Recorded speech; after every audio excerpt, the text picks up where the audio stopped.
Oh, it's just a harmless little bunny, isn't it? Well, it's always the same. I always tell them, do they listen to me? We're getting ahead of ourselves We are, there, but I think it's fine when you're talking about the Grail. You know, it's because here's these guys that are galloping along with no horses. it's a parody of King Arthur and Camelot, and if you walked in... It's a good white. Wrong color, but it's a good white. Welcome back to Brit Flix. I'm Paul. I'm Kelly. And this is Two Buck Chuck, who helps us enjoy these films just a little bit more. A lot more sometimes. Sometimes. But we don't need it for this one. No, we sure don't. We're one. taking a look at probably one of the best comedies of all time, but certainly one of the best British comedies, Monty Python and the Holy Grail. I loved that film. It was one of my favorites of their whole filmography, I guess, as you might say. Life of Brian, I love. Of course, I love everybody loves the end tune. That's right. Always look on the bright side. Bright side of life, yeah. But I don't know, there's something about the Holy Grail. And you know, when I watch films, if I'm taken out by something that doesn't, I go, no, I don't believe that. I don't, you know, I'm out of the film. I can't really get into it. It's not real to you. But here's these guys that are galloping along with no horses. I saw this in the theater when I was 15 as a kid when it came out, and it just blew me away. The titles blew me away. Yes, right from the start. When you go back to watch this movie, just the titles are funny. And then it gets more absurd and more absurd and more absurd. Pretty soon there's Moose, and then there's the guy, a moose handler that wipes in Moose's nose. And they're telling places to go in Norway, things to do. Yeah, right. You know, the telephone is great, I think was one of the credits. Yeah, the telephone is very good. Good telephone service. And then they say, you know, we apologize for this. We have fired the guys that had the titles before, and then they continue with sillier titles. For me, as a like most people, as a huge Monty Python and the Flying Circus fan, this was the first time, other than they had done, and now for something completely different, but that was sort of a low-budget sketch version of the Flying Circus. This was their first film. I remember reading about the Marx Brothers when they first did a couple of films. It was their disjointed Broadway play, and then I think Thalberg said, "No, if you have a story, it makes it much funnier and much better and cohesive." And he was right. Yeah, you know? and there's every element of the movie, I think, has that thread that you're talking about, because the first scene, when you just hear the gallop of horses and see.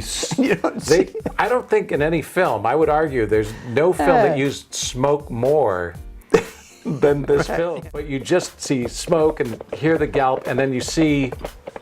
I think it's Terry Gilliam is the first horse that's behind Arthur, clanking his coconuts. And they come to the first castle, and Graham Chapman says, "It is I, Arthur, son of Uther Pendragon from the castle of Camelot." He's on his quest for people to come in his crusade for Camelot and all that. And they start arguing about... You're using coconuts. What? You've got 2 empty halves of coconut and you're banging them together. Even as they give up on the conversation and right away, because they think guards are still swallow arguing. brought them up from swallow. Is it an African swallow or a European swallow? They said, well, surely an African swallow could carry it, but and not then the a two European. guys up there are arguing. Well, what if they put a string between them both and then they could carry? And the guys are galloping off. And I love their depiction of medieval times in either Europe or Britain, because it had to be god-awful. When Eric Idle starts coming through with Bring Out Your Dead, my eyes went, wow, I never saw this before. Bring out your dead! And one of my favorite lines in there, when the King Arthur goes by with the guy with the coconuts, and they say, oh, there's a king. He said, how do you know he's a king? He hasn't got shit all over him.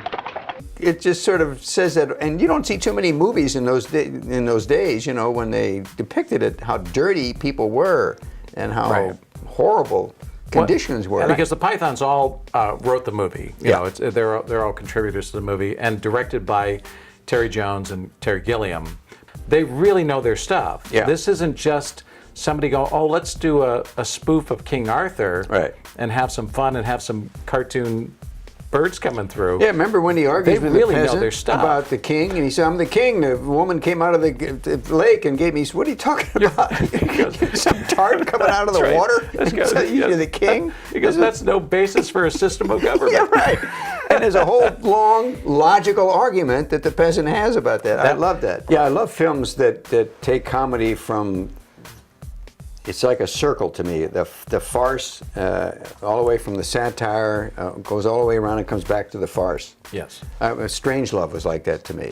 It was a total great satire, but at the end ends up with a pie fight in the war room. That's right. And it goes from high satire to total farce and total physical farce. And I love films like that, this comedy films that have all that element in it. And that's why I think I loved Holy Grail. Little sketches that are right in the middle of something. Like I pointed out to you one when in the cave when Eric Idle and the guards are there, and he's trying to tell him, Make sure he doesn't leave the room. All right? Oh, I remember. Can he leave the room with us? But the way it's directed, it's almost like a sketch on television, Exactly. or on a stage. Almost It's a stage sketch, Yeah, it's like basically. your show of shows. Yeah, or exactly. Those sorts. Right. Yeah, they had no budget. When I researched, Didn't know that, yeah. it had a budget of $400,000, and I don't know if in 1974 that was a lot of money. I'm 200,000 guessing pounds, yeah, right. I'm guessing it's not. That was their creative motivator to. They couldn't afford horses, so they came up with guys banging coconuts. It wouldn't have worked with horses. If they had funny. more money, there might have been horses. Yeah. Think how awful that would have been. We could endlessly go with great moments, but the knights who say knee. We are the keepers of the sacred words. Ni, peng, and ni-wom. Those who hear them seldom live to tell the tale. And then the second time, coming back again, going, I want another shrubbery. No, it's I want to be split level with a little path. It's And so I thought there was hilarious. also brilliant, the Terry Gilliam in between when he does It's cartoons. It's a great way It's to animation, bridge one scene to another and cut out a lot of exposition with funny little cartoons. Oh, don't grovel. One thing I can't stand, it's people groveling. Sorry. But let's go back. The Black Knight. The thing that's fun about it is that Arthur thinks, well, this guy's terrific. Yeah, right. I got to have him on my team. And he wants nothing to do with him. He's going, Knight, I want you to be part of my court of Camelot and all that. And No, you can't get by. nope, none shall pass. Come on, then. What? Have at you! You are indeed brave tonight, but the fight is mine. Oh, had enough, eh? Look, you stupid bastard, you've got no arms left. Yes, I have.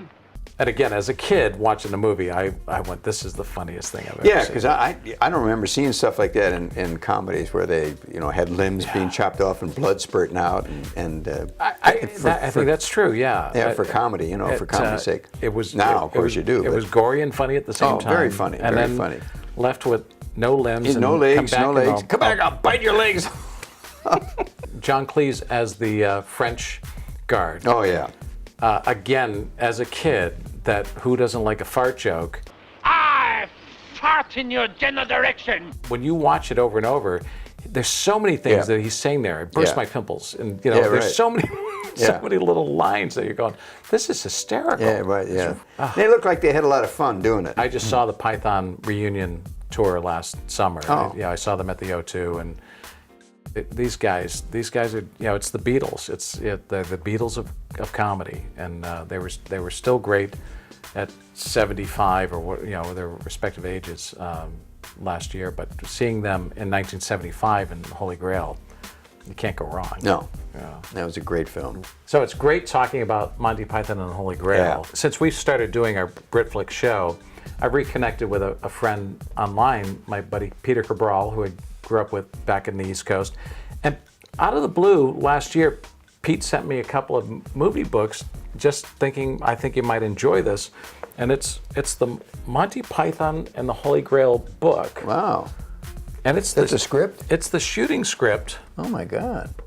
And I've gone through it. It's got notes and pictures and things crossed out of that particular day. Got dialogue, the whole thing. Yeah. Oh, right. So stuff they cut. Yeah. So Peter This episode is for you. Wow, we dedicate it to you. This is absolutely terrific. Thank you for sending me that. I love it. And for our fans out there, we want to do something for them, don't we, Kelly? Definitely.